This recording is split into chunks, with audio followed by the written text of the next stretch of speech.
there's all kinds of writers walking the picket lines, and a lot of people have solutions about what we should be doing during the strike, and it's pretty easy to tell what genre someone writes for based on what their solution is for the strike. All we can do is we have to have the CEOs volunteer to work at a soup kitchen, and where they obviously get locked in the meat freezer, and while they're in there, they have a heart-to-heart. They ask some deep questions. You know, why are we doing this? Why don't we share with the writers?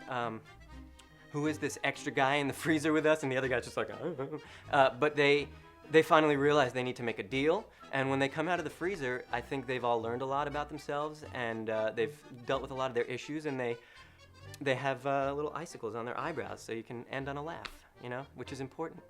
And if we were going to solve this like a teen drama, I think we could have a big party where the studio execs were all there, and then all the writers could come and crash the party, and then we'd all learn that we're not that different after all. And then somebody would do cocaine, and we'd have an intervention.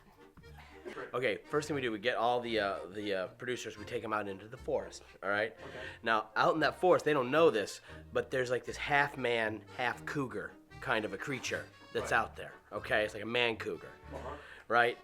And also, this is another thing that's important, there's this cloud of smoke, and sometimes it's there, sometimes it's not. It wisps in. It could have consciousness. We don't know. Sometimes it forms a little fist or a face or something like that. Right. All right, and then we get the French guy. Did I tell you about the French guy? No, you didn't. You gotta know about the French guy.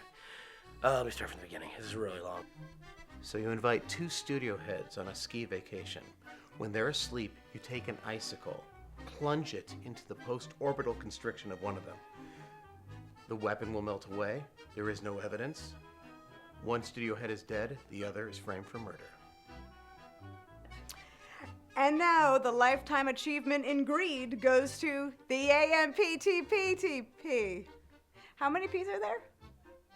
If you were to ask the Alliance to imagine that their moms had died and they were going to have to move and leave the state and go to a new school and learn a bunch of new social skills that would include sharing.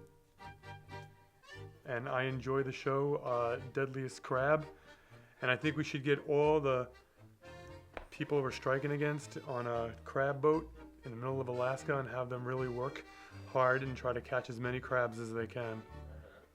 I'm sorry, how would that solve? They would just suffer. They would suffer. A lot in the cold. By the way, I love the show. Well, thank you. I don't work on it, I just like it. Oh.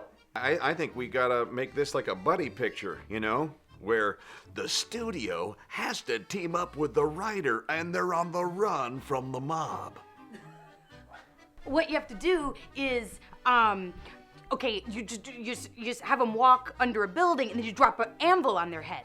You just drop an anvil or a piano. Drop a piano on their head, or you paint a hole in the wall, and then Rupert Murdoch, he just drives right through it. He doesn't know. He's just painted on.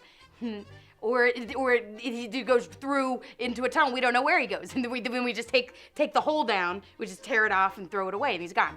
He's gone. Problem solved.